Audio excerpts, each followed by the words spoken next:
Welcome to Boundless Pursuit, a weekly podcast providing motivation, entertainment, and education to anglers and outdoorsmen. I hope that the stories you'll find here will encourage you to chase your passion more fervently, to open your mind to new opportunities and perspectives. Your engagement and feedback is critical to the growth of this show, and I would love to hear your suggestions on topics or potential guests. You can reach me at boundlesspursuitfishing@gmail.com or at my website, www.boundless-pursuit.com. That's where you'll find all related articles, media, and merchandise. Please remember, the show will gain traction from your support. Be sure to like, comment, and share this podcast to your friends and connections. I'm your host, David Graham. Now let's get on to today's episode.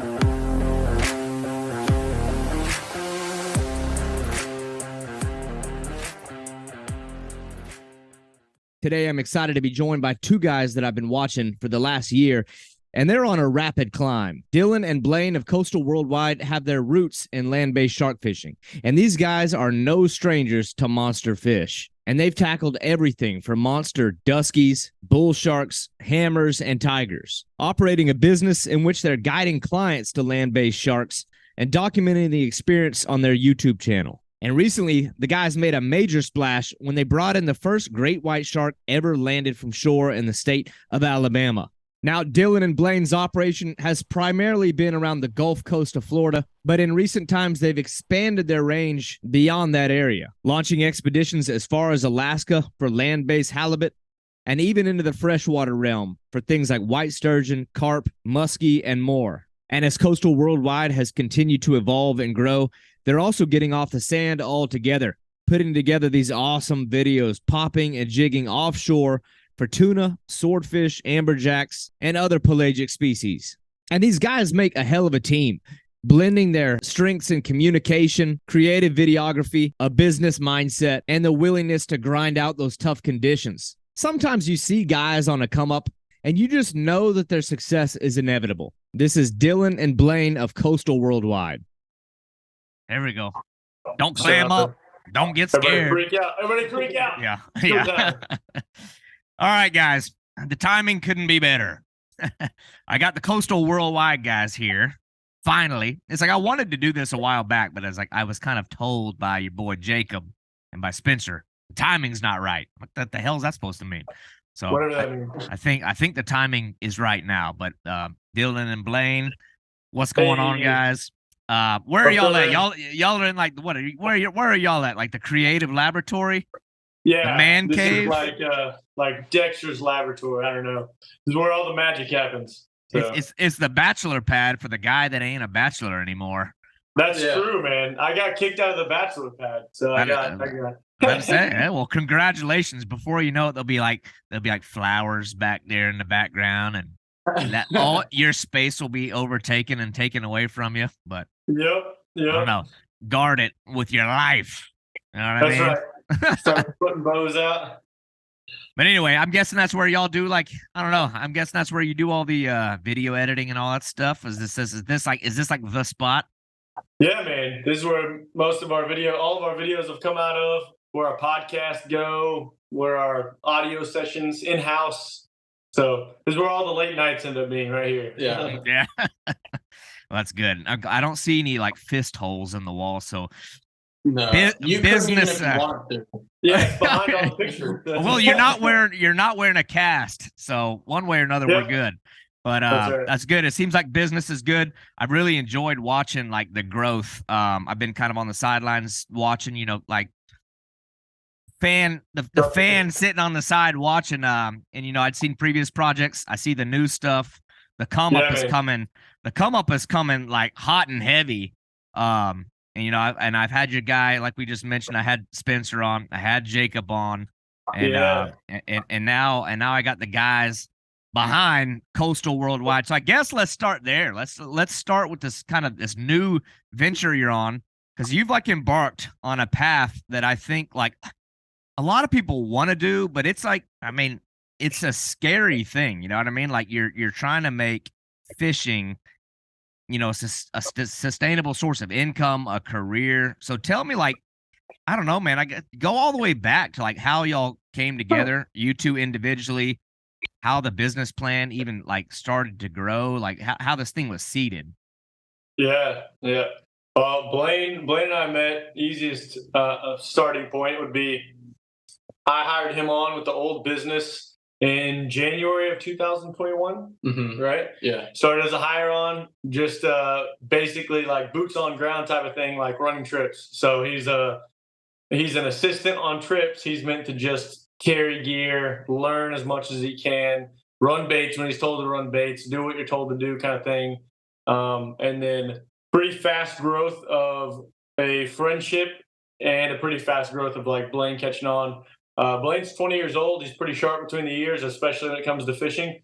And so he quickly, even in the old business, grew himself to be a pretty major part to like helping make a lot of things work. And these are land-based shark fishing trips primarily, especially back in like 2021 in the early stages of this thing. Yeah, man.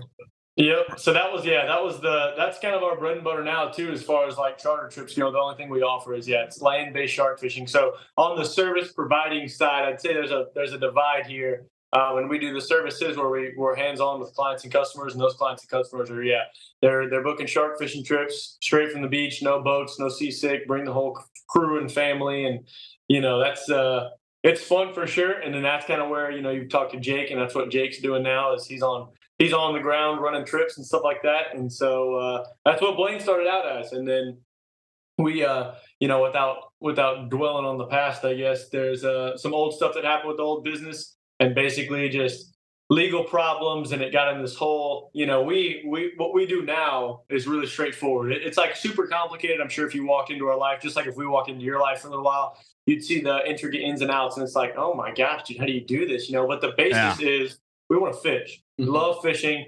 And the old thing ended up getting twisted into money, power, lawyers, all this stuff. And it was just like, at some point after 14 months, it was like, this is stupid. This is just dumb. So we basically gave everything up and said we're going to start brand new on February 14th of this year. Hence Coastal Worldwide. That's why there's different name, different everything now. Yeah, different everything. Same faces, but different everything. So I like the rebranding and the different name, because it's almost like it opens it up to where it doesn't seem pigeonholed to a certain, like, I don't know. Yeah, you're not like stuck on a certain coast or a certain like region, but like you go back when you say that you hired Blaine, like I get real curious about that, because I'm so ignorant with this sort of thing. I know that the relationship must have happened like organically, but I'm sitting here and I envision like, Blaine, I don't imagine you got on Indeed.com and searched shark fishing jobs and you uploaded your resume. So like, I was basically just a fanboy at that point. Like, I watched the YouTube channel and like everything like that, and then I saw that he had put out applications, and his hiring process at the time was like a real job hiring process. I mean, cover letter, resume, recommendations by other people, like all of the above, and that's what I did, and eventually got the job, and I'm still here today. So yeah, that's pretty cool, because I'm wondering, like, where was like the job posting at? Was it like broadcast on Facebook? But it's probably more. I guess if there's a little bit more structure to it, you're probably more likely to get more serious people to get involved, because there's so many dreamers out there, like people who who they say, I want to get paid to do this, and you're like, that's cool, like, so, but what are you gonna do? Like, what is your plan? Man. I'm just gonna like take pictures of big fish. I'm like, okay, but like are you selling something? Are you offering a service? Are you like marketing a product? Like, what are you doing to make income? But then I guess, so like on your side, Dylan, I guess you almost had to play the position of like recruiter, like a job recruiter. Like what tangibles or intangibles are you looking for somebody that's going to assist in shark fishing? I mean, how can you there's not really a resume for that other than like somebody's footprint on social media. What like, how do you test it? What's the job? What was the interview process? Getting that kayak and paddle over those breakers. he's a perfect example of like kind of like what it would be and what we're expecting. Because I think what most people think, and that was the hard part. The first time we put out like feelers for applicants, we had 218 kids apply. Jeez. And it was just like you think like, you know, and we probably weeded down to 40, I want to say 58 kids immediately with one simple thing. I said, when you send in your thing, you have to send in a cover letter and you have to send in a resume. And only 58 kids put a cover letter on there. And so I was like, okay, if I care so much about this business, and we were like trying to do it. We were doing very professionally. You can actually make really good money working shark trips with us. Mm-hmm. And there's a whole, you know, physical side behind it that might wear you down. So it may not be a long-term solution, but it is good money. And we do charge very nice for these trips because we do give a professional side. And so the people that I'm going to bring on you can't be enough to know how to shark fish. That it's almost less important than like a lot of other things. And so the easiest one was cover letter. You don't have a cover letter, you're gone. I don't even reply to the email. So like Blaine here, cover letter, resume, read through it, sounded great. Emailed him back. I said, hey, was it like 2 days from now at 11 o'clock in the morning, I need you to reply with these three, like an answer for these three questions. And it was like, what's your favorite cereal? What's your favorite quote from The Office? And like, I don't know, what's your biggest fish you ever caught or something like that. And then out of those 58 kids, I think like 10 replied on time. They paid attention, they were checking their emails. So like, boom, you got like 218 kids down to like 15, like immediately gone. And if you want to work, like Blaine wanted to work so bad at this job that I knew that, you know what I'm saying, you got to earn it. So like, without even having to talk to a single kid on the phone through email, I can just weed through all those kids, bang, gone. And then with the 10 left, you got the replies back, and then I started calling. I called every single reference on a resume. Called his dad. I think I called your brother. Mm-hmm. I called Dom, a guy who works for us from that same year that I hired. I called his soccer coach. But I think these guys thought they were going to call him, you know. So I called his resume, and I was like, you know, if you didn't have like, you know, a relationship with Blaine, do you think you'd, you know, still want to talk to the guy on the street? Like I was just like grilling these because I was like, I need to know exactly who those kids are before I even talk to them. Yeah. And then we grilled them. And then we grilled them on the open fish weekend. Basically, we took the guys out, the hire on process. There was only 2 kids left that made it out of the 10 once I went through the on the phone interview and in-person interviews. And they ended up getting the job. But man, we grilled them on the beach. I tried to get them to quit. You know, I was just like, start all the way down here. It was like a PG version of like college hazing. Yeah. I'm about to say, it's like there's got to be like a system in place for hazing the rookie. Yeah, That's that fortitude, but that's funny. Dude, I mean, if I can break you in 3 days, 3 months of this, working 60 days straight sometimes, I can't have you quit. You know, like I can't have you quit. So if you can't make it in 3 days, then that wasn't going to work anyways. So Blaine, like, what is your background in, like, what experience were you even carrying into it? Were you already shark fishing at the time? Are you from Florida? Like, are you pretty well versed with a kayak in the sand, or like? No. So as far as beach fishing went, I had no clue what I was doing. I mean, I'd been in a kayak before, but I mean, I didn't pompano fish or even surf fish. All of my fishing background was either on the pond in my neighborhood or going out, like going offshore doing tuna fishing and stuff like that. You know, I had no experience off the beach. Yeah, that's where my thing comes in. Is when I hire kids, it's, can you stay off your phone? Can you show up on time? And are you a good person? I can teach how to shark fish. If you know how to fish, I can teach you how to shark fish. And that's not hard, you know? Yeah. Perfect example is Jake, you know? Yeah. Like, you know, Jake never saltwater fished in his life. And it's just that Jake is a good person at heart. And you can't teach someone that. You can teach someone to shark fish. I can't teach someone to be a good guy. Yeah, I think if somebody has that like push to like grind it out on any type of fishing, maybe like that's an intangible to build off of. It's sort of like, I don't know, like I look at that the same way. Like I'm a people manager professionally in what I do in my line of work.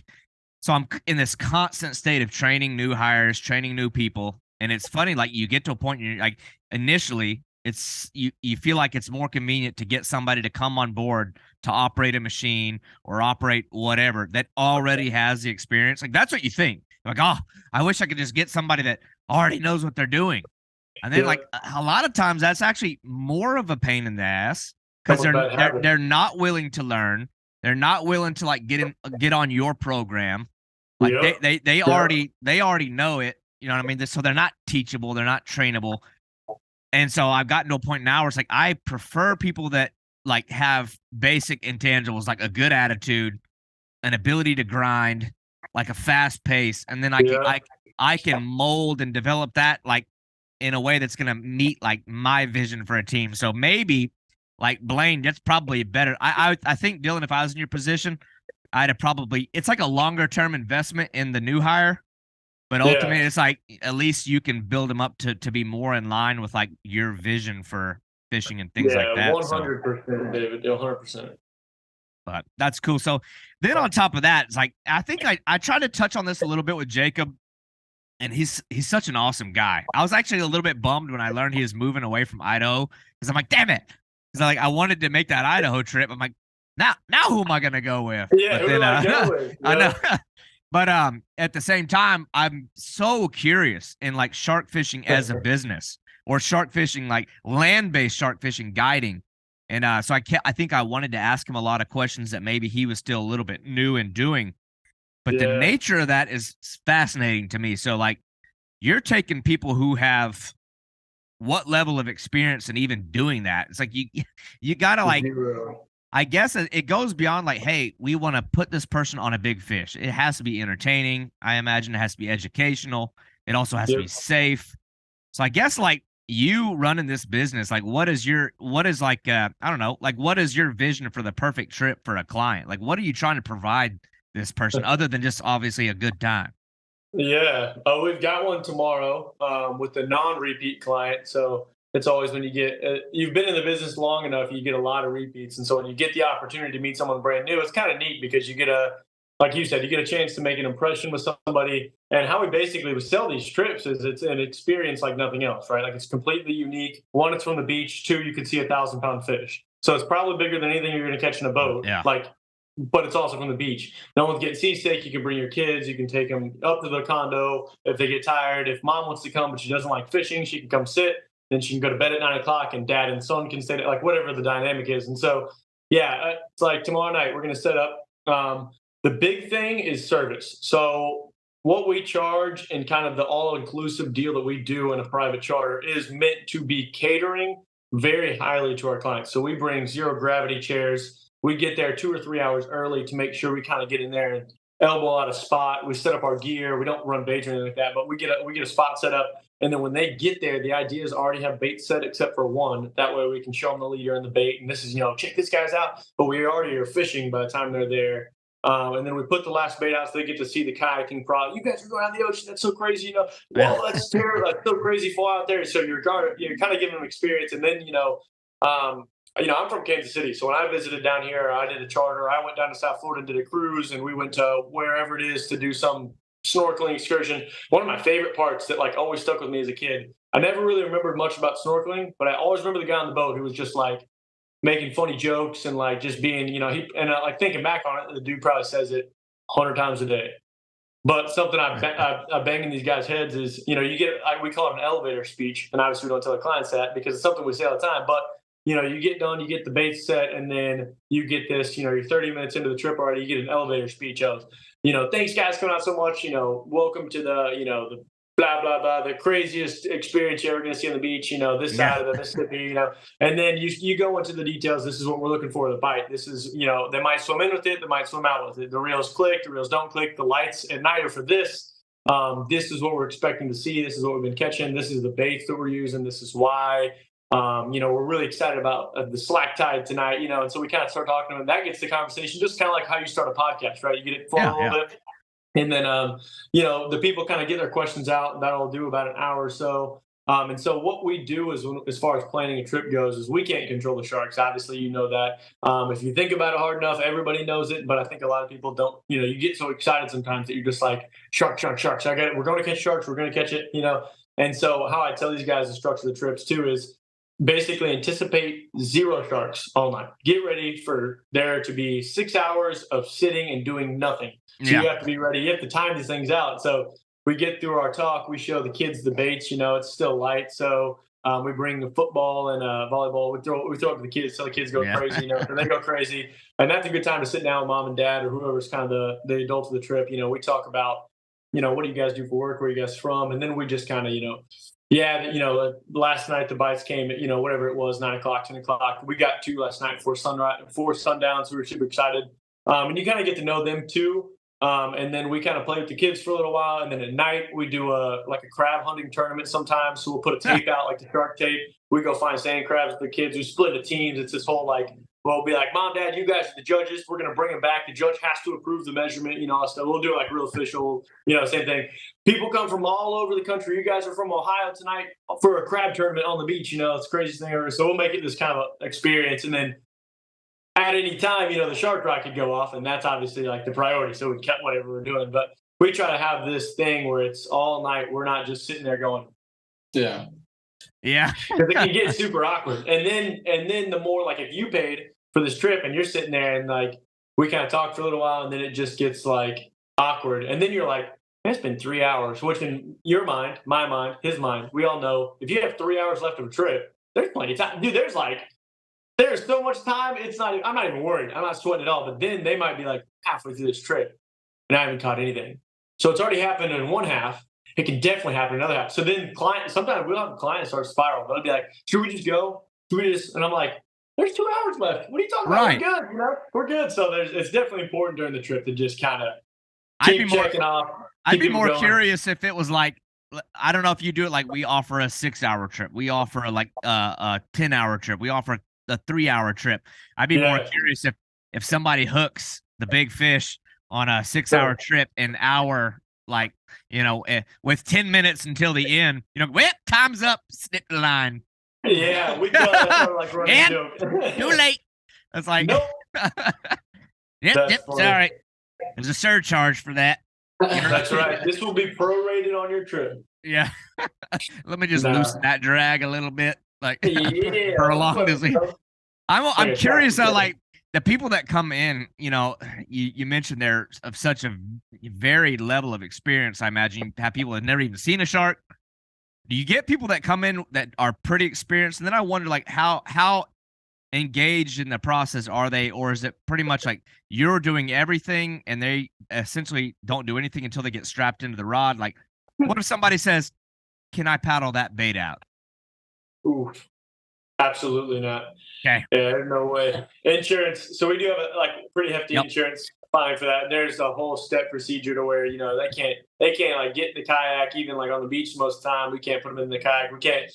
There's a whole they can't handle the shark at all during the process, and there's kind of a certain dehooking things and whatever. But yeah, I mean, you kind of gauge the clients, and you can kind of get a good idea off the phone call what they're looking for, and sometimes I'll even ask hey, are you guys wanting to learn, and so we'll get people that are all the way shark fishermen that just want to get better. They want to know how we rig baits, and I'll tell people we book trips for those guys too that I don't hide a secret. I don't if you book a trip that you come out, it's not, and I don't hide a secret on social media either. We put a lot of things out there, but it's tough to get everything.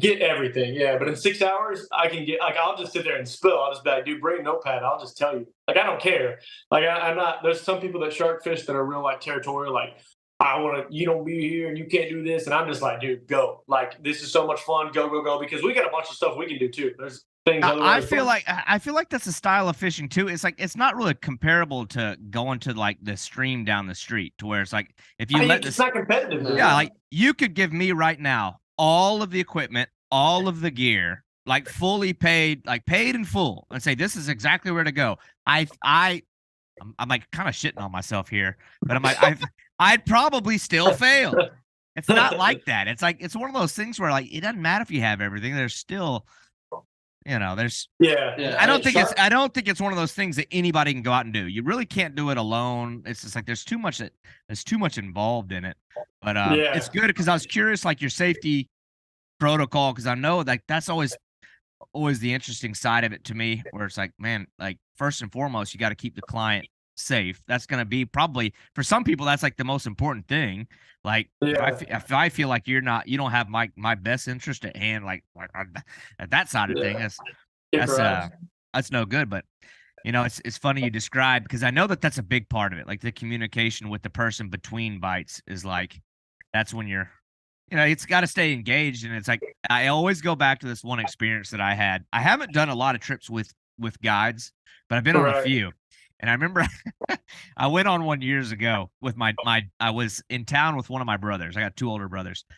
Right. And my brother wanted to pay for a trip for all of us to go out with this catfishing guide on the Santee Cooper. I'm like, hell, we can go do that without a guide. We don't need this guy, but we did it anyway. Whatever. Man, this guy was interesting. He was a nice guy, but like he was doing some strange stuff to try to like entertain us. Like this guy, he kept going like it was like very awkward. He's like he kept going here, kitty, kitty, kitty, kitty, kitty, meow, like meowing. Oh like, no. And like we weren't really laughing. Like I don't know, like there's no engagement. And like it came out of nowhere. Like what the hell was that? Like this guy's gonna like pull out a ball of yarn and start batting it around the bottom of the boat. Maybe pull out a litter box and shit in it right in front of us. Like, why is he acting like a cat? Oh God. I was like, well, you know what? He's trying to keep us entertained, but that is a skill in and of itself.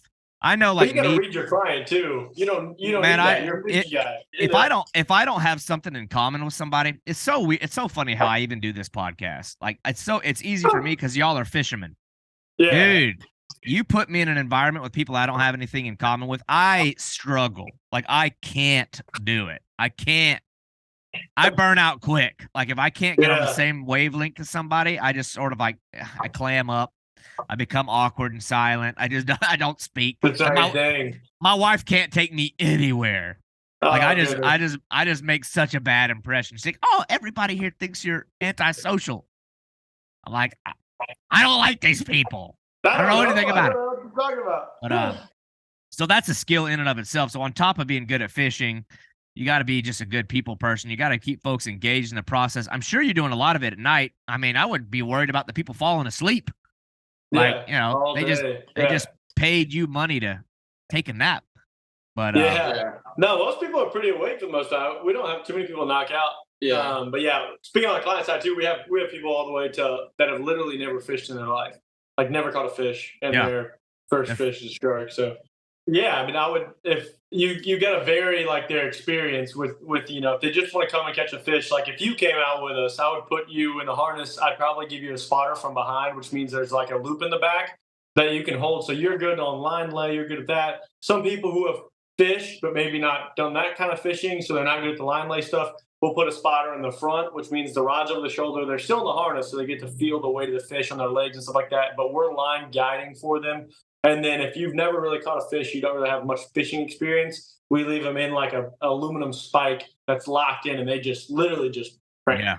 And we're standing in front, we're line guiding, and it's fun for sure. But it's like you catch a fish that way, or you don't catch one at all, because you can't you can't fight in the harness if you never fished before. So because we've done that for sure. We put some people in the harness where it should not have been in the harness.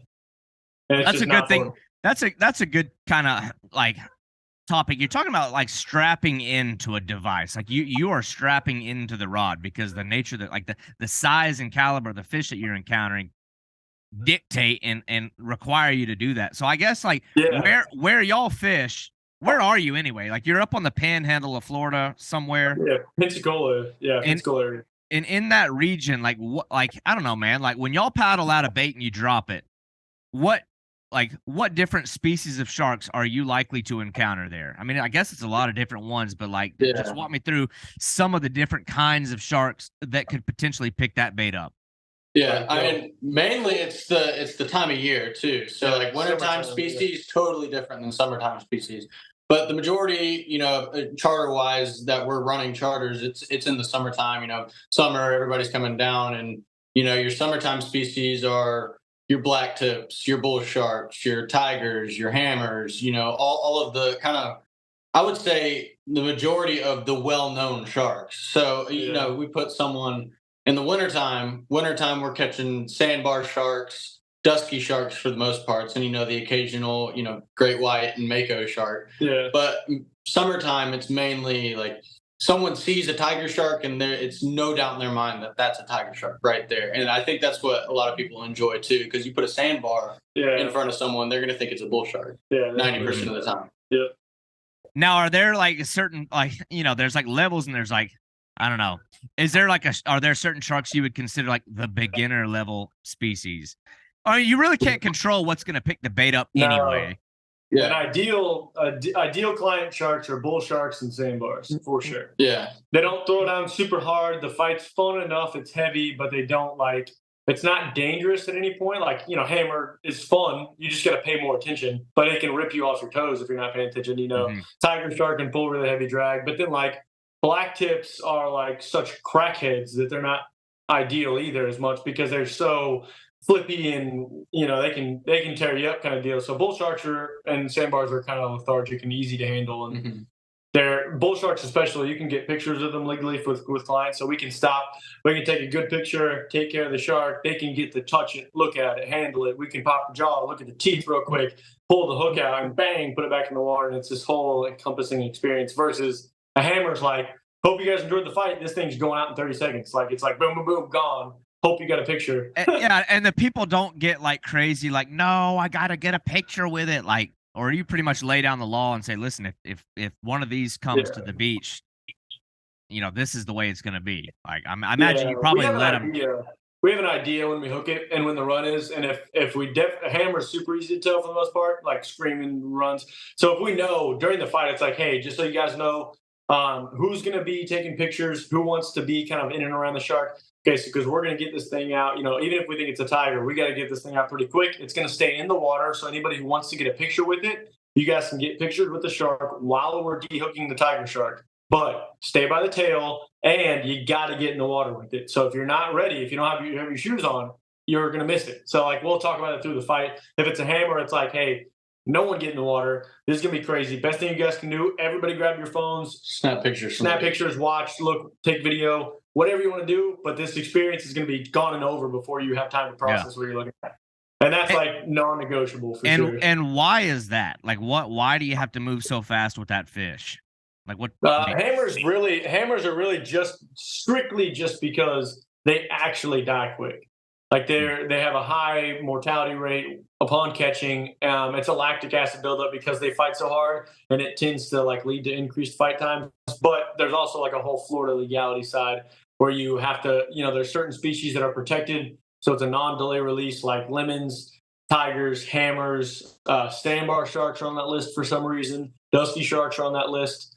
Nerf sharks are on that list. So there's a handful that you can't delay the release. It means no stopping for pictures and stuff like that. Yeah. So no tail rope. Yeah. No picture. No stage pictures. So like he was saying, a tiger shark comes in while we're dehooking at the mouth. They can jump in behind the tail and get their pictures, and then the fish is back out without delaying the release. Yeah, because that fish won't die. Like tigers don't die easy. You keep them in the water, you take care of them. Now, if you did the same thing with a hammer, it might not make it. Yeah, it's got to be really efficient. Well, when I look at y'all's photos and I see something that is like 12 feet long, I'm thinking like there's so many like measures of control that have to be taken with an animal like that. Like, does everybody pretty much know like I'll be on the tail, I'll be the leader guy, I'll be the one with the bolt cutters, I'll be doing this? Like, have y'all already established that from the get-go, or does it spiral into chaos and like one person shouting orders, like this person doesn't know if he's on the tail or he doesn't know he's on the head? Or do you pretty much like I imagine you're experienced enough now that you may know, but like I was just thinking the adrenaline can put blinders on you and make you sort of like lose the train of thought, I would think. Yeah, now especially as me and Dylan on a crew, it's kind of like an unsaid thing. Like if he's with the clients on the rod, I already have bolt cutters in my hand and dehooker in my hand before the shark even touches the beach, Yeah. Well, no, now we've got it down for sure. That's, I think, a big thing for guys who shark fish, who are in crews or they fish with 3 or 4 other people or even just another guy. Like you said, that's the number one thing I see that is the reason that it's not an efficient crew. And I think that's the biggest thing when I hire guys on it. You have to be efficient. You have to look, even if you're on a trip, like being on a trip, it's nice for your clients to go, man, those guys were good. That was slick. That was clean. But even if not, you want to be like, I gave Jake probably 5 sharks around the 10-foot range before I started being really hard on him. Because it is, like you said, the blinders go on. His first hammer he dealt with, it was like, it's crazy, and he wasn't really being helpful. Which is fine. Blaine and I had it, and then we came back, we watched the video, and he's like, look, this is, when this thing, look at you. You stood there for 10 seconds and watch us. What are you doing? That's 10 seconds. Like, that's a big deal. You should have been doing this, and it's not like, I was just like walking through it. I was like, dude, I totally get it.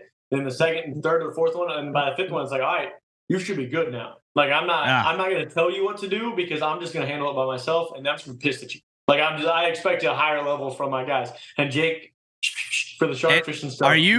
Are you communicating these expectations to these guys like from the get go? Because that's the other thing. I'm thinking like Blaine, if I'm in your shoes, like, man, I know how I get if I see a 4-foot fish, a 10-pound bass. Oh, I mean, I lose all composure. I'm like legendary for like if I get like a fish of a lifetime, my knees start shaking. I don't remember my name. I forget how to tie my shoes. I turn the rod upside down, start reeling backwards. I don't know what the hell's happening.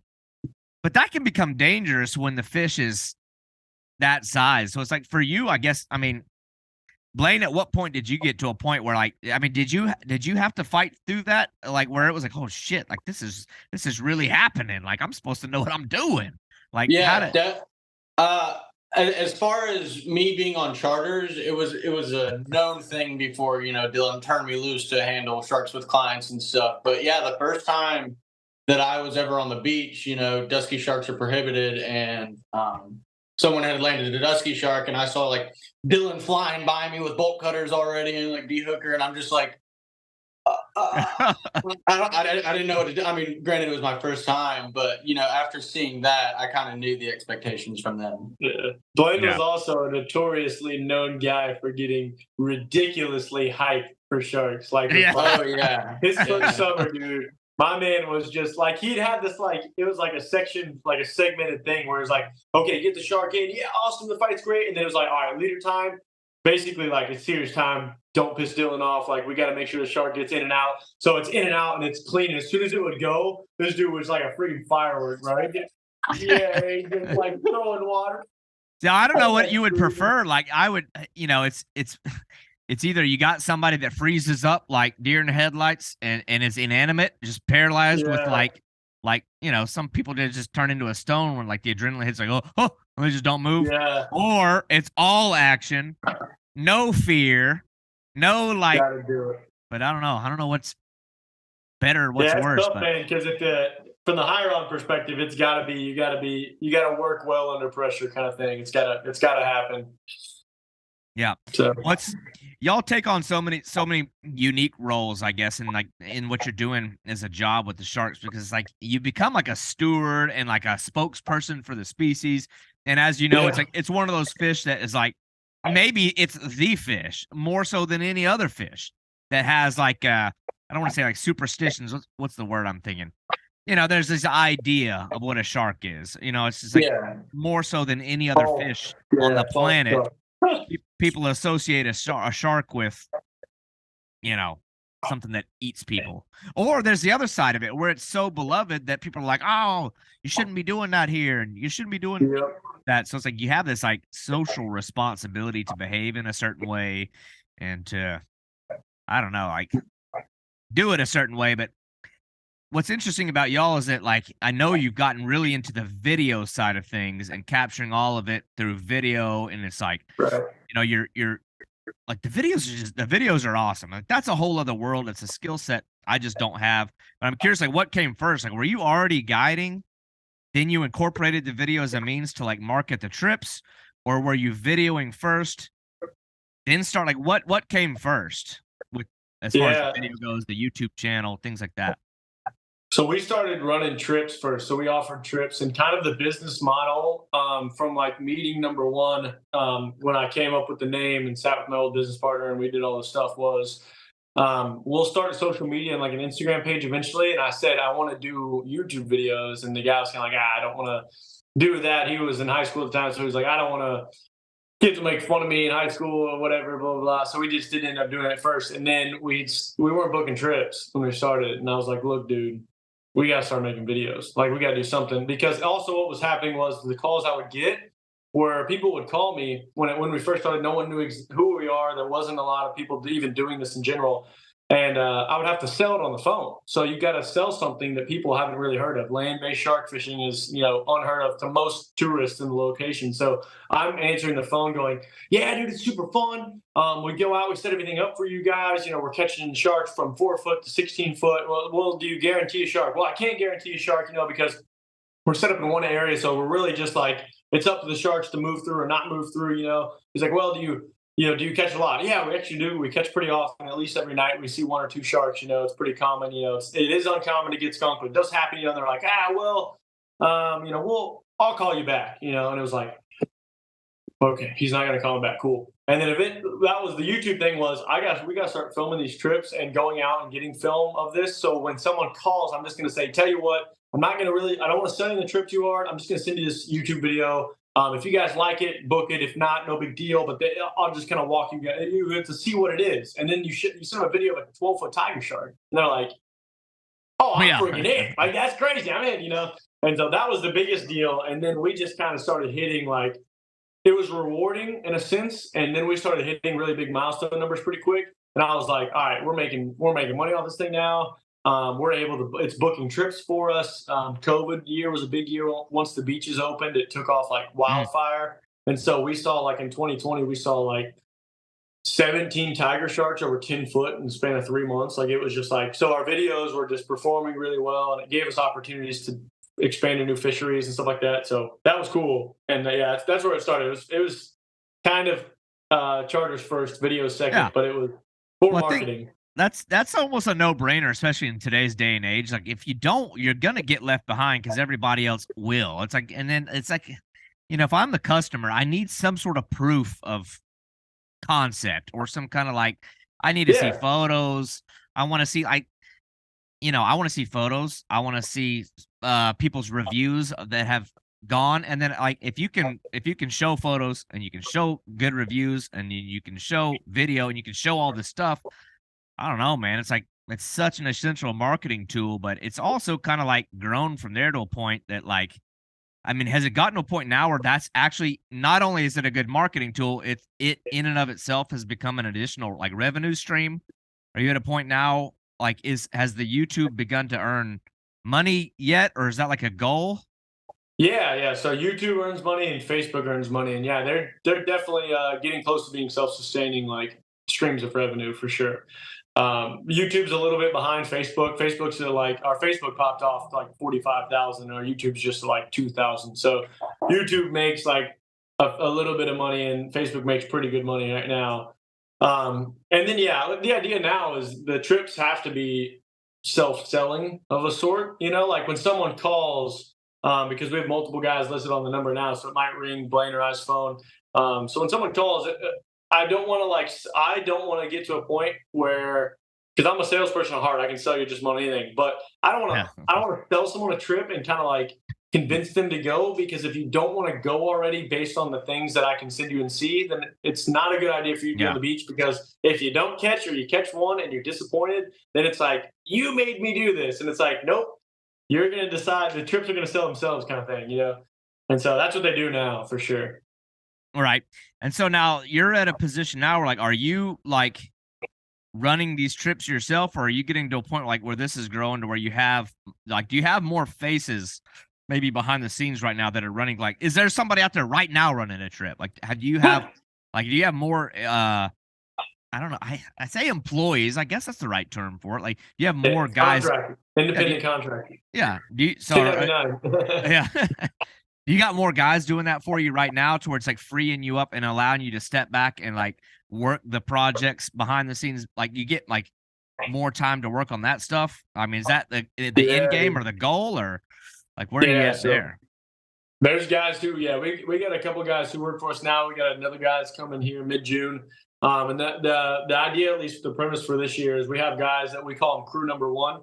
So in years past, Blaine and I would be crew number one. So we would basically work most trips. We would give any single bookings that were like 5 or 6 days in a row to the second crew, and then the second crew would mainly work double up trips.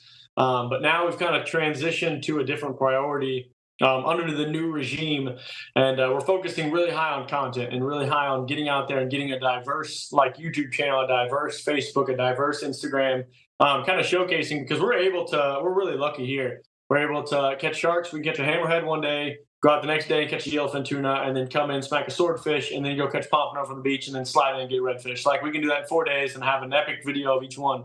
But we want to take advantage of it. And the summertime is really busy for shark fishing charters, but it's also a really hot time to go out and smack swords, smack wahoo. Get some just unreal content right here in our backyard. Let alone the stuff we want to do, travel to the Keys. We want to travel to Australia. We got plans to go like different places. And so you can't leave money on the table. And so that's kind of why we hire guys on to be 1099 contracted. And that's what, they just kind of cover trips as their crew number one. Blaine and I are the backup crew for now. And probably next summer we'll hire 2 crews on. And then Blaine and I will be the triple booked crew. And our main priority will be filming content. And then we'll let those guys make money. It makes the business entity money, so we're able to like travel and stuff like that. And the guys get to make some money, man. They make some boo-goo bucks for summertime stuff. It's sick for a college kid. College guy wants to fish and wants to get paid cash, man. Just go crazy. Man, that's what I like. Every time I hear these things, I have to like try to not think back of like my days of being in college. Like, I think of some of the jobs that I had in like my summer jobs. Like, I worked in like a coal plant. One of my jobs in the summer, shoveling coal, slinging sledgehammers, and clearing coal out of trains. Like, just labor intensive stuff. And I like make a little bit of money. I'm like, I'm rich, and just blow it all. It was never even on like the radar to like try to make money fishing. And I'm like, maybe like, I guess it just passed me by. But I was like, it's awesome that you're providing first and foremost young guys opportunities to do that, because you never know. Some of them could go off and do things, and some of them it could end up becoming a permanent relationship. At the very least, it's such a powerful way to like network and like plant roots. And now you got connections here, connections there. It's freaking awesome. But y'all have done a couple of y'all have made some big waves with some of your moments with your videos. Like, what I love, like, it's so smart to like always kind of have the camera ready or always be videoing, because I couldn't have this conversation without touching on like the shockwaves you sent through, I guess, the shark fishing world when you pulled in the freaking great white shark in Alabama. And I know you've had to tell this story before, but I want you to tell it. I want you to tell it again, because it's like, there's awe-inspiring fish out there of varying degrees, but it's like the great white shark is like the lion of the ocean. It's like there's the king of the jungle, and there's like the king of the beast on land, and then like as far as fish goes, there's like, that's the one, like that's the fish. And so I can't even imagine being in proximity to one of these things in a cage diving scenario, just watching one swim by, much less physically touching one. So it's like, run me through how all of that transpired, like that experience.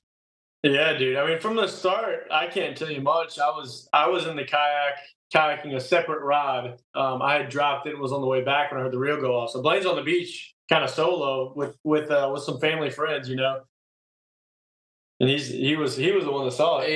Yeah. So it was just on the beach. Dylan was in the kayak going to drop another bait, and typical night, just hanging out on the beach with some family friends, and the rod goes off, and it doesn't blow up at first. It just does like a quick like run, and then kind of like a little slack, and then like a little run again, and then all of a sudden it's just like a freaking train. It just starts exploding the reel, and I'm just sitting there and it's like, dusky shark. Okay, maybe dusky shark, or maybe just sometimes like tigers in the like winter. Some tiger sharks in like the 11-foot range for some reason like to throw down. Just like to throw down really hard. So, and it's March, so I'm not thinking a pelagic species necessarily, because the water was a little bit warmer. It's like over. Yeah. By March, it's normally over. Yeah, that's like typically our time where it's like no one's going to catch another great white or a mako or anything like that. So that's not even in my mind, is that it could have been a great white. But, I set hook, and it's like crank, and it's just slow pull, and then just starts consistently taking line. Like, not super fast, but it's just Could care less. Could care less about what was going on. It was just still swimming at the same exact pace. Yeah. And it was a pretty wild experience. And then, Dylan gets back in the kayak, gets back from the kayak, and, we fight that fish for 30 something minutes. Like 42 minutes from like the time it picked up the bait from the time we let it go or something like that. Yeah. And then we got it in, and, we noticed that it was tail wrapped. It was tail wrapped. So, absolute doom is we were just like, oh my gosh. Yeah. Oh my gosh. But at some point during the fight, he had flipped over, and sharks have this like catatonic state that they go in when they're flipped over. Mm-hmm. Basically, they just go to sleep and like kind of like shut down. Sturgeon do it as well. Yeah, same thing. So, dragging him backwards fortunately did not kill him, but it was just a fear that went through our minds. And I get down to the tail to start unwrapping it and just flip him over, and then that's when he just comes to life and just starts. I mean, the sheer power that those fish have specifically is unmatched to anything. A hammerhead, he's fast whipping his tail, and like that might throw you around, but like just how he was not even thrashing, he was just slow moving his tail in the sand and in the water, and it was just like, oh. Yeah. Oh. It's like if someone slapped you. It's like a hammered head. If he like took a palm and just slapped the piss out of you, and then like a great white would just like pick you up and throw you effortlessly. That's what it felt like. And if I don't know if we included it in the video or not, but I don't. Yeah, when I run down there and I just. I never dealt with a great white before, and they're actually really docile fish when you get your hands on them. But at first, I was running down there, and I just screamed, "He's gonna toss somebody!" Like toss you around, thinking that he's just gonna throw me around like a rag doll. But he was really healthy when he came in, fortunately, and actually a really docile fish to handle. It was really nice. At what point? Because was it nighttime? Like, was it dark? It was like 4 a.m. Oh yeah, okay. So like, at what point did it register, or did you like know what you had? I mean, was it like not until it was like right in front of you? As soon as we saw it, it came in upside down, backwards, and I couldn't tell what it was once I grabbed the leader. It just was like a giant, massive white from the underside, and then as soon as Blaine flipped it over, it was like, that's a white shark. We started freaking out. I said at some point in the video, like midway through the fight, because it was fighting like it was tail wrapped. Like we could tell it was, because sharks will move east or west, they'll move down or up down the beach, and he wasn't. He was coming like directly in line with the way we hooked him, which means he's coming straight in line. Like a shark can't come straight in the whole way unless it's slack, Mm-hmm. And so I was like, it's a tail wrap tiger, it's a foul hooked mako was the only thing I could guess, like a really late season foul hooked mako. And then once we put our hands on it, Blaine was super fast on getting that thing undone, and I think he was in and out in like 64 seconds or something like that. It was as fast as we could do, because it was like sick to like realize that it was a white, and then the panic set in that like you said, like talked about earlier, like the beloved sharks, like that's the beloved shark. And so I was like, dude, we got to get this thing out. And like talking with Spencer and stuff like that, because Spencer sees a lot of like juvenile size whites in Cali, he was like, toughest fish in the world, can't kill them. Like you just can't, like the pulling them backwards, or like they're not as near as touchy as any other shark out there. They're one of the toughest fish. And so he released perfect.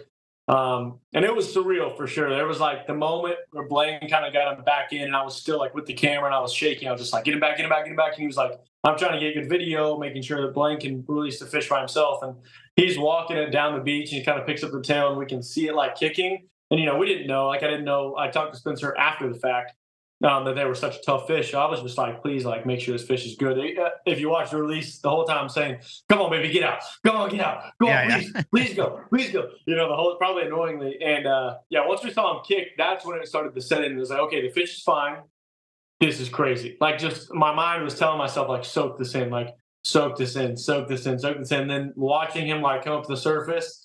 And he just cruised. And I mean, you couldn't see it in the camera for very much longer, but I felt like I could watch that clip forever in my mind of him just like leaving off into the sunset. And as long as my eyes could like see into the black, he just stayed on the surface and went forever. And I was just like, that's freaking crazy. And then you stop, and it was like 0 mile an hour wind, 0 waves, like a lake. And I was just like, holy crap. It's almost like eerie or like spooky.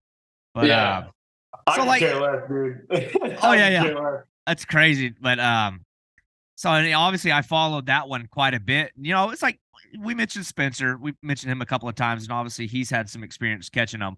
And Yeah. even guys in his like circle and some of his buddies have caught him. And it's not, you know, maybe it's I wouldn't say commonplace, but it happens over there in like California. So what was so significant about like this one in particular? Like what was the significance? Yeah, it was the first ever recorded great white shark from the beach in Alabama. So, did y'all know that like at the time that it had never been done, or did like somebody notify you? I say it like immediately, like in the audio session, like knowing the shark fishing population goes right down the road to Pensacola. And there's a limited way that you can even shark fish in Alabama. Fort Morgan's pretty open, which is farther down to the west. But in like Orange Beach, the city, the only way you can shark fish from the beach is one, you have to have access to a private condo. So you have to have access to a condo. You can't do this at public accesses. And then two, you have to do it in a manner that's creating a safe environment. You know what I mean? Which basically means set up like after everyone's gone and then be gone. So like most people won't even put the effort in. And then the people who do put the effort in, who know what they're doing, aren't going to be in Alabama. Or if you put the effort in to stay up late, you probably just don't know what you're doing, because there's easier, like literally like 7 minutes down the road, you can be in Florida, and then you can do whatever the heck you want. You just have to follow the release procedures, you know? And so I immediately, as soon as we released it, I was telling our family friends, I was just like, this is 100% the first ever great white that has ever hit the beach in Alabama. Like, period, state of history of the state. And then we actually got confirmation of, we talked on the phone with the guy from Shark Week, who does a lot of this research behind Shark Week and stuff like that. And he does a lot of the great white stuff. And he was able to ID that shark off the tail. We're still waiting to talk to him about the name. So we're going to get to name that shark. That's awesome. Have it in the database. Yeah. And he was like, yeah, definitely 100%. As long as many colleagues as I know, never great white. He was like the closest recorded great white because he had something on it. And he was just like, the closest recorded great white was there was a diver like 7 years ago that was like 10 miles offshore and saw one at a reef. Yeah. And that was the closest like record of them being on shore. So that was cool. That was the next thing I was going to ask, is like, I know that's one of those ones that like, I was like, surely y'all got like contacted by one of these like ocean groups. I don't even know what to call these people. Like it's like one of those fish that's like so tracked and like observed. I was like, oh man, they had to have been like called by somebody. That's crazy. So you would get to name the fish. It's funny. Like that's like one of my things I like dream of doing, like somehow catching a new discovered fish. And like everybody else that gets those opportunities gives them some very meaningful name. I was like, I'd name it the David fish. Like, you're gonna get me forever, baby. Yeah, I'd name it something stupid like the Kiss My Ass Bad. Like, now everybody's got to say it.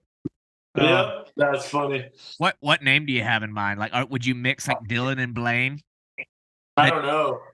The Blillin shark. We still don't know. We're waiting for the call. We need to get on it, but you gotta have a name ready. But anyway, I know. We gotta wait for that guy to call us back, but we'll have one ready.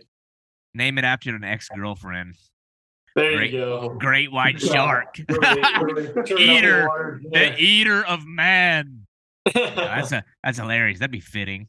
But yeah, that story, I was like, man, I gotta ask about that. That's freaking crazy. Yeah, it's cool, man. To be like, I don't know. Not that that's important, but it's like it's a crazy to be in a place as an angler to be the first person to do anything, because it's like you talk about like a sport. You talk about a sport, a pastime, a passion in the outdoors. That's the biggest outdoor, I don't know, pastime on planet Earth. So for you to be like the first person to do anything in fishing is like no easy, especially with a giant fish. You might be the first. You might be the first person to catch some obscure minnow species, but to be the first person to do that's freaking nuts. What would be interesting to me is like if it was one of those like tagged fish, or how they like have the what do you call it? Yeah, where it's like you can track the fish. That'd be kind of neat to be able to track. That would have been interesting for sure. We wouldn't have to name it. Yeah. Oh yeah, that's true. Yeah, that's the most important part, though. You got to name the damn fish. But... No, it didn't have any tag in it. Yeah, it had no tag. So Well, that's freaking cool. But you know what I like seeing about y'all now is you're starting to kind of step out of the shark thing a little bit. It's you know, when you think about shark fishing, it's like I love it. And it's like one of those things I love to watch and like I'm very interested in. I've had a lot of shark guys come on the podcast already, and I want to get even more of them.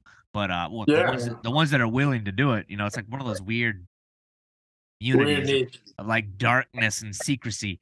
But you're wading through the middle of it. Yeah. But you're starting to get to a point where like it's also like, well, how many ways can you paddle a bait out and drop it in you know, drop it in the water? It's like how many different ways can you put a spin on that? But you're starting to expand the brand to be encompassing different niches of fishing. I know you've done the sturgeon thing. In fact, Blaine, I think the first time I ever saw you, the first photo I ever saw of you was one with you with a sturgeon with Jacob. When did you meet him? Because I'm like, I feel like it might have even been the first time I saw Jacob's page was a photo of you with a sturgeon. Yeah, so 21 August or September of 21, we all went up there and made a trip to Idaho to see Jake. You know, we talked to him back and forth on Instagram and stuff, and he was basically like, he said he was going to be down in the Keys with one of Spencer's really good friends, and he was just saying that, you know, I can fly up to y'all's area after the Keys, I fish there, and then y'all come up and fish here. Trade trips. That was basically a trade for trips. And, you know, of course, when we heard about going to catch sturgeon, that was a no-brainer. We had to go do that. I was weary. I'm not gonna lie. I was like, "Are you sure?" He was like, "Guaranteed. You spend 4 days here, I'll put you on a sturgeon. Like one of you. I don't know how good the bite's gonna be." And I was like, "You can guarantee?" I was like, "Bro, I don't care how many days you stay here. I can't guarantee you a shark because it's a freaking ocean. You know, it could be the slowest 5 days of the year, and you could just get like." You know, he came and caught sharks for sure, but like, yeah, our sturgeon trip was lights out. We ended up getting 7. Yeah, 7 total sturgeon. It was unreal. Yeah, that was cool. It's interesting because like the sturgeon are probably the closest thing to a shark that you could have possibly gone. Like in fresh water, it's like the closest. Yeah, it's like a river shark, creek shark. But it's also cool because it speaks to the way that I feel like social media and like social networking should be utilized, like real, like authentic relationship building to the point that like two guys can benefit from each other mutually. Some of the best trips that I've ever been on started as dudes that I met on Instagram, and then we went and did trips together. So that's freaking awesome that you're doing that. And that's like, I think it's like hard to do because you don't know what people's intentions are every time they message you. You know what I mean? Yeah. Like, you have no way to know, but it's cool. And then like, so I've seen that I know y'all have done the sturgeon thing. Now you're starting to do more like offshore stuff. Is that just fishing that you're doing for yourselves? I can't really, I didn't ascertain if you yourself are starting to run these trips, but I'm seeing you like fishing by these like oil rigs or something for like yellowfin or something like that. And now you're doing this like slow jigging stuff. Are these just trips that you're doing for fun, or are y'all actually running trips for like, are y'all running trips for that? Yeah, no charter trips on the boat. Yeah, so everything there is organic, just fishing, filming. And that's kind of like earlier I said there's like a divide. There's like a shark fishing charter side. That's where like services come from. And then there's like an online social media revenue that come from the second side of the business, which is why we're hiring guys on. So Blaine and I can go and it's me and Blaine and a camera guy, and we take a camera guy with us in there. We don't even go, I don't even think we go fishing anymore without a camera. Like there's absolutely there's zero way to do it because it's especially when you go out to blue water like that and you're doing a yellowfin tourist fishing video or a trip, you know, you have no idea. You could run into a blue marlin that 800 pounds, he comes to the boat and like licks your prop. Like who knows? You know what I mean? Like you have no idea what could happen out there. And so, yeah, we're like doing slow pitch jigging, which is a weird style, like without going super in depth to it. It's just something that was put on our radar. It's something that guys have been doing here for 9 years. And we just have a good buddy who got heavy into it. And basically I think the general sentence for it would be, Blaine and I were just like, screw it.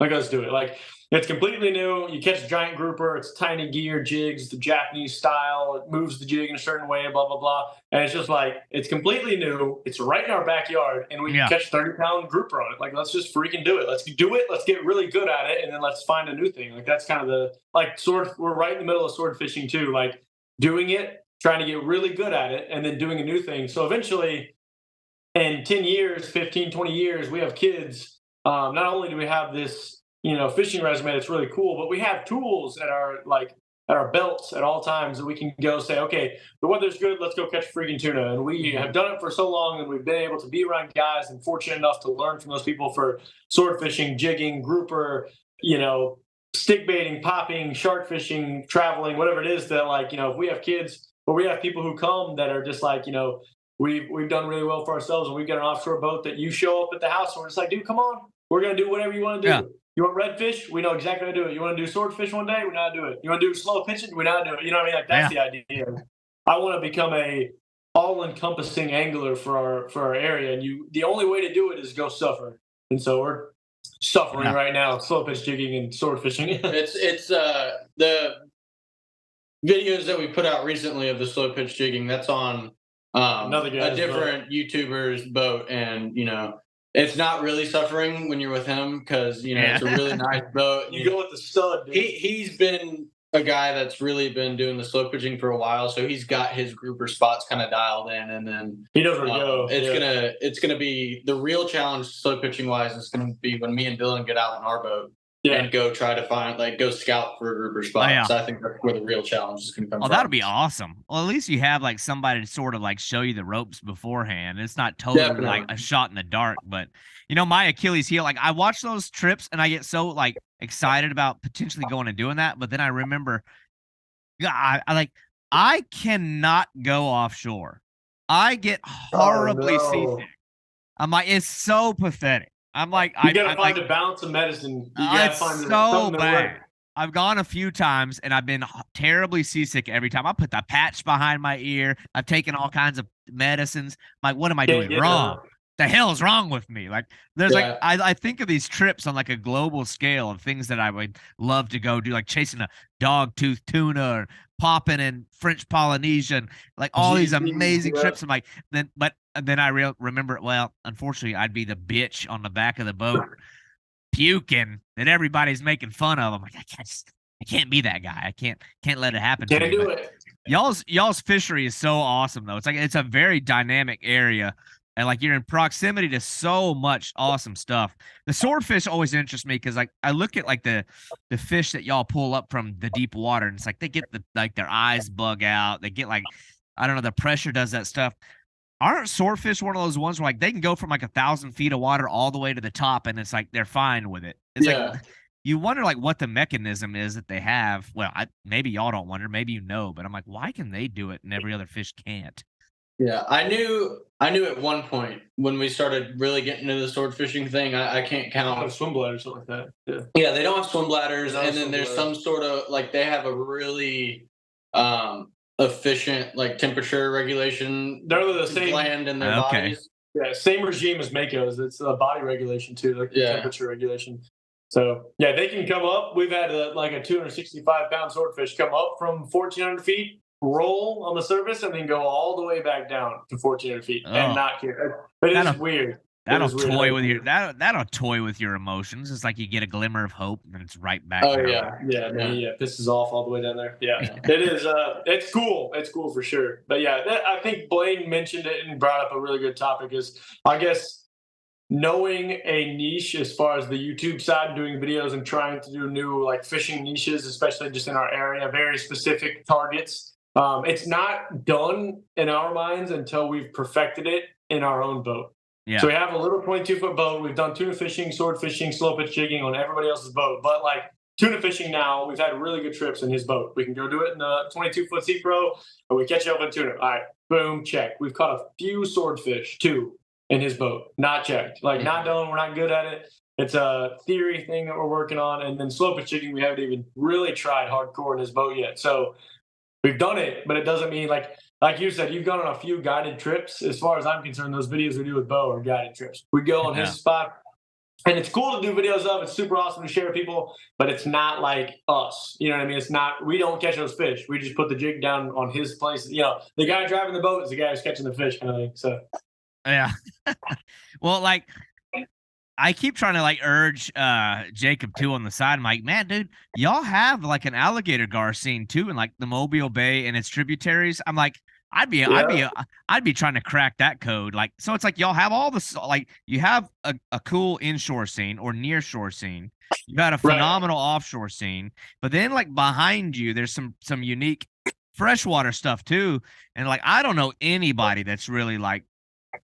Maybe they're just maybe they're too few and far between, but I know that there's spots where there's alligator gar in that area that people haven't cracked the code on. And they're even in Florida, but it's like I think that's like a gray area. I don't know if you're supposed to like I don't know how that one works. I don't know if you're I don't either. I don't know if you're allowed to like target them or it's just one of those ones where if you do catch it, you gotta like immediately let it go. But the Mobile Bay area, I mean, there's huge ones in there, gigantic ones, monsters. But I always think of that, and I keep telling Jacob, I'm like, man, I want to come up there and like do like a week looking for alligator gar. But then I think like I have such limited time with my job. I'm like, I come up there and get skunked. I got to think of other things to do. But yeah, we got to make sure it's a little closer than sure shot. Yeah. Yeah. Well, and even speaking on that, you've been doing. Maybe I'm thinking it's more of a far-fetched thing than perhaps it really is. But I saw one of your more recent videos. Maybe it was the most recent video that you put out with going all the way. I mean, you couldn't have gone any further in like the continental U.S. You went all the way as far as you could to the opposite end of the country, the continent, to Alaska, and like you fished for a species that's already hard to find normal in a boat, and you just decided to take that and make it even more difficult and do it land-based. Tell me about, I don't know, man, the whole process of putting together a trip from the planning to the research to to even getting gear there to go embark on this trip to try to catch a halibut land-based. Like, I watched that, I'm like, that is badass. Like, that's something I would really, really like to do. I watched that trip, I was like, that is awesome. Tell me about that trip. Yeah, Alaska was sick. I mean, first, before we even start getting into Alaska, we've got to tip a hat for sure to Spencer Wonder, because he came with that trip, and he was kind of the wheelhouse and research and legs behind that trip. We got invited pretty late. Basically, Spencer was just like, hey, I need 2 bodies to come on this trip, and I'd also be super sick if you guys filmed. And I was just like, all right, we're in. How do we sign up? So we flew. Basically, the trip in itself itinerary was fly to California, stop in Washington, Oregon, drive from Washington all the way up to Alaska, and then Alaska to Montana, and then Montana to New Mexico, and then New Mexico back to California, and then fly home. And it was supposed to be 2.5 weeks. So in 2.5 weeks, we put 12,500 miles on a rental truck. It was awful. So you talk about how do you get the gear, Garrett? Fly. Next time, if you want to go to Alaska, my guy, fly. Do not drive a freaking truck from Cali, because that was horrible. But a lot of the research, a lot of the legwork was done by Spencer.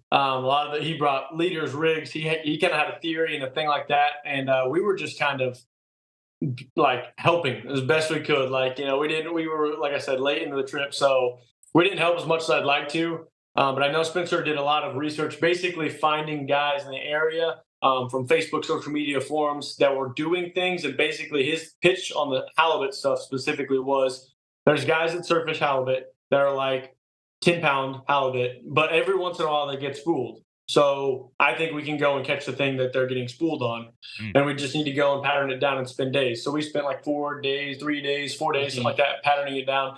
And it was like the first 2 or 3 days was horrible. Like, it was the location was off, the weather was off. The tide swings are 40 foot. So the current that runs, like, you get 2 high tides a day and 2 low tides a day. So it basically is like a high tide that's like medium high, low tide, and then a high tide. And so the current between those 2 swings are 100% unfishable. You cannot put a bait out. It will not work. It will not happen. It doesn't matter what kind of boat anchor you have. Yeah. Because there's also a bunch of junk that flows through. So to catch up on your line and kelp and all this random crap that you don't even think of.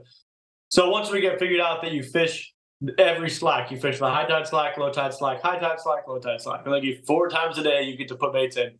Then we started popping halibut. And that video of Blaine's comes out Sunday, but Blaine ended up popping one that was probably right at the 100-pound mark from Lane, and it was unreal, freaking sick. So how does something like that?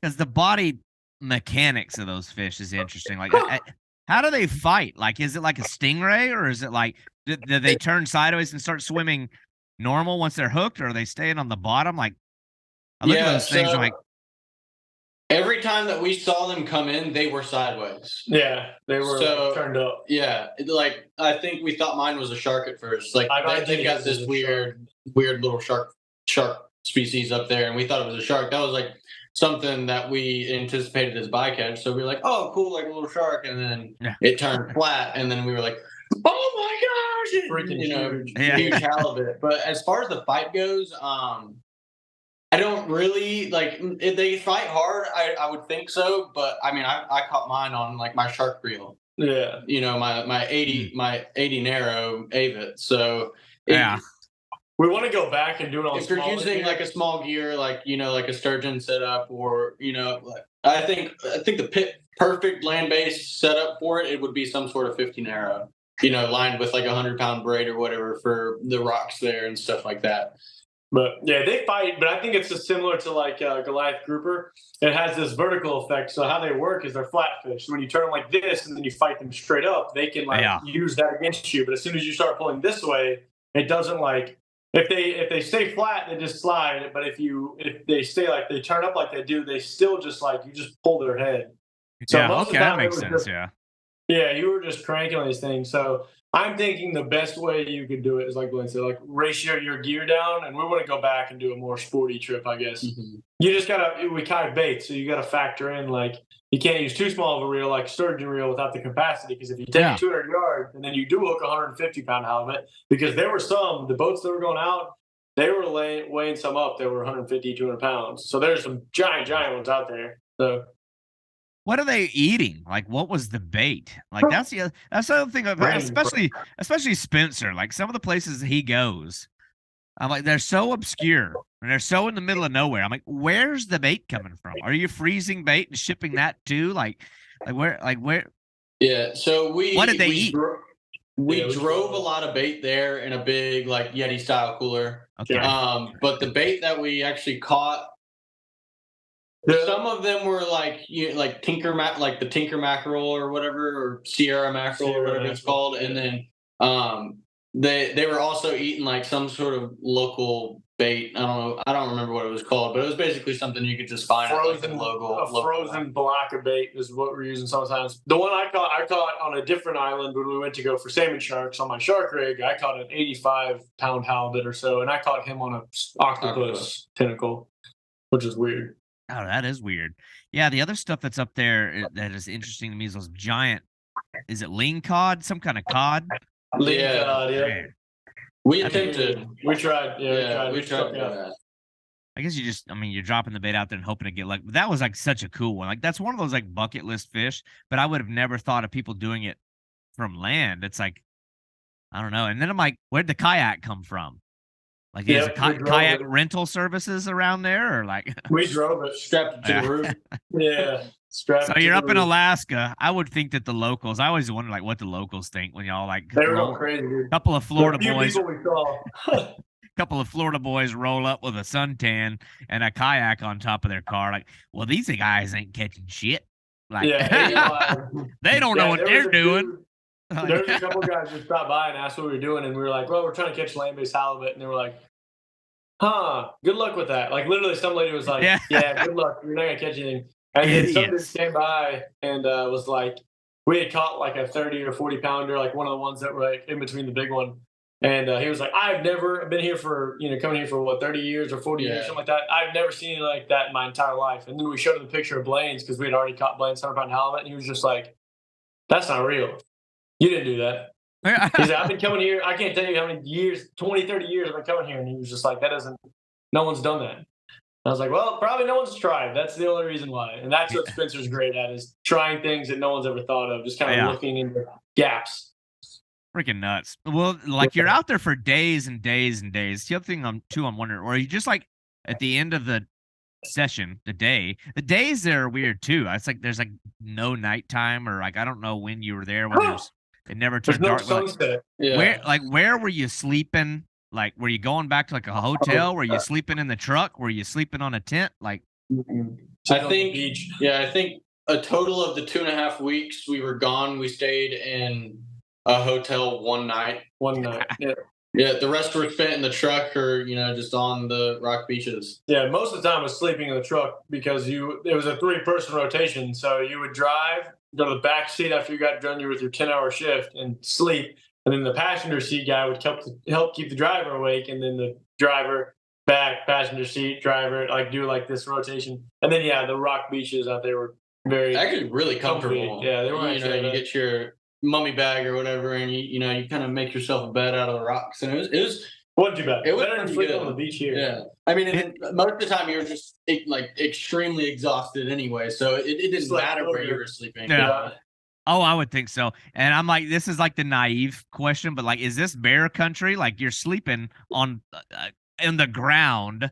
You probably at some point the smell of the fish and the cooler, the bait, like your bait and stuff, floating around out there. I mean, was that a concern? Yeah. Was it something you even encountered? Did you even see these things? Or was that even a realistic threat? Black bear. Yeah, one black bear like on the ground. Hell, like, you can see those up close and personal. Yeah. The rest were just seen in the truck, driving through Canada is when we saw most of the bear. Yeah. Spencer was like, I guess the previous year he had gone, he had a pretty close encounter with a grizzly, and he was like, I'm not gonna, be pretty straight up. So we were pretty worried about bears. I'm not gonna lie. Yeah. I was pretty sketched out, but we made it out. I always wonder like the reality of those things, because it's like, when you flip the roles will get reversed quick as soon as people like hear you're from Florida. Like, aren't you worried about an alligator? And I'm like, hell no. I'm not bothered by them. It's just like they're like, it's like seeing a bird or it's like seeing a turtle. It's like it's just a gator. Yeah. But, every now and then they surprise you. There was a guy within the last week that in Port Charlotte, which is like right up above where I live, some dude got his arm ripped off by one. And the video is out there. The video's out there, and it is really bad. Like there's a video, there's a video of the guys pulling him out of the water, and there's like a bone sticking out. Oh no. And it was a pond behind a bar. So I think what saved him might have been his the state he was in, because he wasn't all there. So being hammered drunk probably saved him in some weird way, but it's a well, at least help the pain out a little bit. Yeah. It's a pretty gnarly video. It's like, oh my gosh, whoa. That's like every now and then you need that reminder, because I get stupid with those things. Like I get real dumb with the alligator.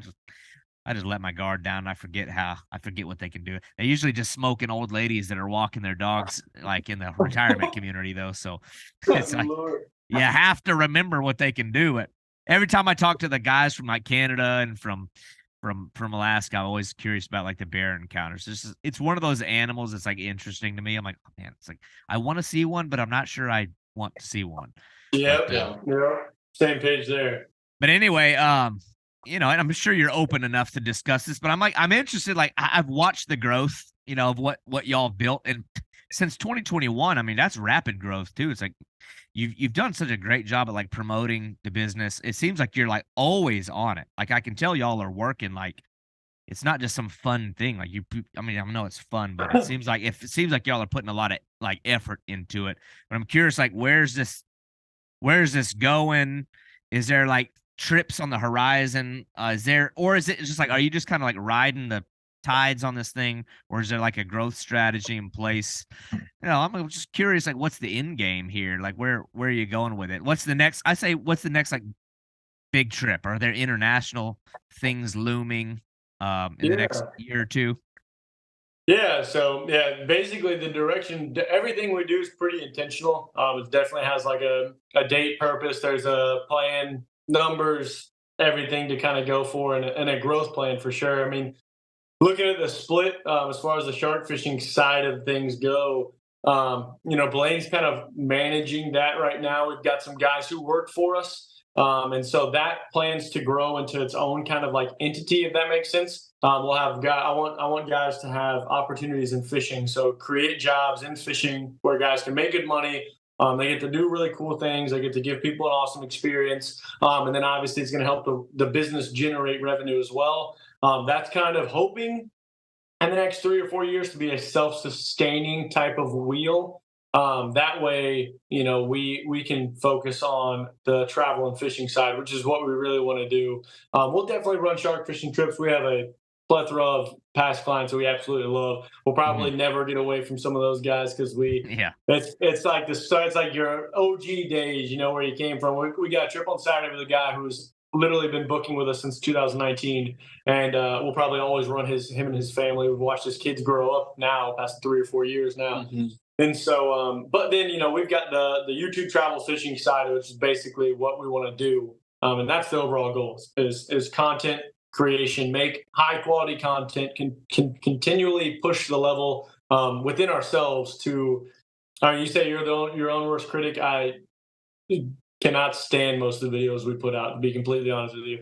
It drives me nuts. I think the quality is super low. We only have so much we can do with the cameras we have. We try to constantly step up the audio. The way we film, the camera quality, and then like the way we speak to the camera and the way the video flows. And I'm constantly I'm like a freaking madman with it. So we want to keep stepping that up. I think that opens a lot of doors and opportunities. We just had a couple opportunities that we just closed up this past week with different companies that we're collaborating with. And what comes from those is sometimes products and monetary opportunities, but the bigger thing is the connection. And so the connections that we get with going with these companies is the big thing. So we have some small, we're going to come out of South Florida. We're going to do some sailfish in Wahoo. We got a guy who's going to take us out and do that kind of thing. The guided trips are fun because they get to go down, you meet new people, you get to network, you get to make a video. But like we've kind of talked about, our bread and butter and kind of what was really like the biggest joy we can get is doing things on our own. And so there'll be a lot of doing things on our own. So if you were to watch our channel for the next 3 or 4 years, you're going to see us do a lot of things at home. We're going to do travel trips where we go guide with people and do really cool things. And you have to give a lot of credit away. You're going to see us still doing shark fishing, so we probably just won't leave shark fishing behind. There'll be times a year where we still enjoy catching giant fish and we can really get on those fish. And then, things like probably our biggest no's right now for leaving the country is Australia. I would say we've got like two opportunities. One with like a person on social media we've gotten to know pretty well that's kind of invited us to his house. And then we have a couple like companies that we're trying to work around with that facilitate anglers to go. They send them there with the product and then say make content and then come back with the product. And so I think it's sooner than we think. I feel like we're going to be in Australia in like 2 or 3 years, but we could very well be there 9 months. These things move really quick. And so my biggest panic is not like getting to Australia. My biggest panic is when my phone rings and someone's like, "Hey, we're sending you with an $8,000 voucher to pay for all this stuff, and in turn you get us content. Are you ready?" Like like you said, biggest critic, like that's like go time. And so wherever they send us, whatever we do, whether it's GT offshore, inshore, whether it's Australia or not, whether it's New Zealand or South Africa, we got to be ready on our end to be ready to deliver. So that's our project right now is we can stay and do slow pitch jigging, and it's kind of like surface level learning. It's really fun, but the whole time we're constantly on the back burners. We're turning content. I'm getting better at editing. We're getting better at filming collectively and working with the camera so we can eventually put out top professional quality. That's the idea. Well, what's awesome about like the potential of those trips is like land-based fishing. It's awesome because you can realistically go to these crazy places and still do like a self-guided trip. You know what I mean? Yeah. Like you're not going to go to like interior Africa or into the Amazon jungle and do a self-guided trip down the Amazon River. You can't. You just can't do it. But like you could go, like I'll tell you, like as far as land-based fishing goes, because it's an interest of mine. It's something I like dabbling in. But man, like I look at a place like South Africa. What is it? The KZN coast, KwaZulu-Natal, or however you pronounce it. Yeah. There's that one coastline in South Africa, and you think about that geographic region. Everyone speaks English. They sound Australian down there. It's really weird. Yeah, kind of messed up. but they have those fish down there that are so fascinating to me. Just like, everybody's got their bucket list, but one of them that's on mine is those, like, they're the giant guitar fish. They call them sandies. I'm like, those things are so awesome. It's like they just go down there with spin gear. They got those weird surf casting setups down there where it's like a long handle, but the reel's down there at the bottom. Yeah. It's like, how does that work? How does that work? Why is it like that? I don't understand it. But but at the same time, you can turn north and head like to the river that's like right there and be catching tigerfish in the rivers. There's hippos, rhinoceros. Like, you're surrounded by the most pristine wilderness on the face of the earth. I'm like, that is the ultimate trip. And like, you'd probably have to go with a guide into those rivers. But from the beaches, you can get property to stay in or whatever, and then do self-guided stuff down to the beach, and it'll feel very much like fishing here at home. But just crazy. And then like all the land-based stuff's so interesting to me. Like, there's that one guy I don't know if he's in Australia. His YouTube channel is like Cavi Fishing. I don't know if you've seen his stuff. Oh my God. His channel is incredible. The places he fishes are mind-blowing. I'm like, that guy is living the dream. He fishes the most remarkable places. And he's just on land. He's just like throwing poppers on these like isolated like islands and stuff. I'm like, that's the stuff. That's the dreams. It's something to work towards. But man, like y'all's growth, I know I'll be watching. And when I look at the videos that you have and the energy and like the effort you put into it, it's like, you're not dreamers. You know what I mean? There's so many people out there that they dream. It's like, oh, man, these guys, they're gonna pull this thing off. Like, they're gonna be doing it. Oh, for sure. So I know I'll be watching. Some of the views you get will be from me, but I appreciate it, man. Yeah, dude. Man, I can't wait to see it. That was the thing. It's like, I really want to know, like, y'all are already doing incredible stuff, but I wanted to know like what the future held, like what the bucket list stuff was. So I think you kind of shed light on that. Am I missing anything? Like, y'all have a lot going on, and I want to dig into it all. I want to make sure I'm not missing anything. I want to do justice to it, but it's like, y'all have a pretty dynamic thing going on. It's hard to cover it all. But I think everything's there, man. We're just trying to, like I said, there's the service side we're trying to grow the social media side, and then we're also, Blaine and I are about to become low professional t-shirt makers. So we're trying to do our own apparel, but we're trying to create a new business. We're trying to take over an existing business that we're going to try and run too on the side, that's going to be making shirts and all that comes with all these equipments and stuff. So we're going to drop apparel, but we're also going to try to learn a new business so we can, just in case fishing ever gets slow, we have another business working too. So it's just, that's like another layer that you have to like have in your business to make it more official, where it's like, it's like, now I have shirts. Yeah, it's like your people that are wearing it become almost like an extension of the marketing team. They're walking around like, so it's awesome. We can open program. That's what we're gonna do, is open brand ambassador program and stuff like that. Yeah, so that'd be cool. It's pretty cool to watch, like the game planning in effect. I've watched the growth. I'm like, these guys, like, they're doing it the right way. So, but it's, I know we keep mentioning the YouTube, the guide service, things like that. But and I like to always end it like this. People are like, okay, well, I want, where are these videos at? It's a great conversation, but like, how do I see it? So like, what's the YouTube channel, the Instagram, if there's more than one, if you have a website, or if somebody's like, oh hell, I live right near where they're at. Maybe they want to do a trip. How could they reach you? All of these things. Everything on social media is under Coastal Worldwide. So it's Coastal with a space, and then the Worldwide is one word. And then as far as the website goes, it's Coastal-Worldwide.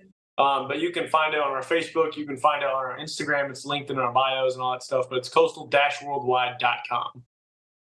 Yep. So all of Coastal Worldwide. That's all it is, man. Awesome. Well, I'll try to throw all that stuff up, obviously, in the description thing, because I want to send. Not that I have this massive audience. Nah, man, it's going, dude. We've been watching. You might get one or two clicks off of this, and Hey, that's more than none, man. Every little bit counts, you know what I mean? But Definitely. but man, well, listen, if y'all get to a point where you plan a South Africa trip and you need some extra hands, I'm making my first international trip this year, so I feel like my journey into leaving the borders is beginning. And Solid, dude. If you need an extra guy to come grind with you, give me a call. You're in. If y'all go to that place, let me know, because like that's one of my dream ones. It's like you can't go there by yourself. It's like you gotta have You can't go by yourself, man. you gotta have somebody that brings some attributes and brings some Can assets. help. Somebody Can that can help. help. Somebody that Yeah. can help. So anyway, Dylan, Blaine, I really appreciate getting y'all on here. Thanks, bro. Thank you. Been a great conversation, and y'all keep doing what you're doing. Yeah, We'll keep after it, man. You too. It's awesome, dude. But all right, man. Well, I'll be catching y'all later, and we'll be in touch. All right. Sounds good, brother. Appreciate you, man. All right. Have a good one. Thank you for listening to Boundless Pursuit. Tune in each week as we bring stories and insight from uniquely talented anglers and outdoorsmen. And if you enjoyed this show, I want to hear from you. Be sure to leave a 5-star review, as this is going to drive the growth and exposure of this show. And if you have feedback or guest suggestions, I would love to hear from you. And you can reach me at boundlesspursuitfishing@gmail.com. For all other collections of media and contact information, please visit www.boundless-pursuit.com.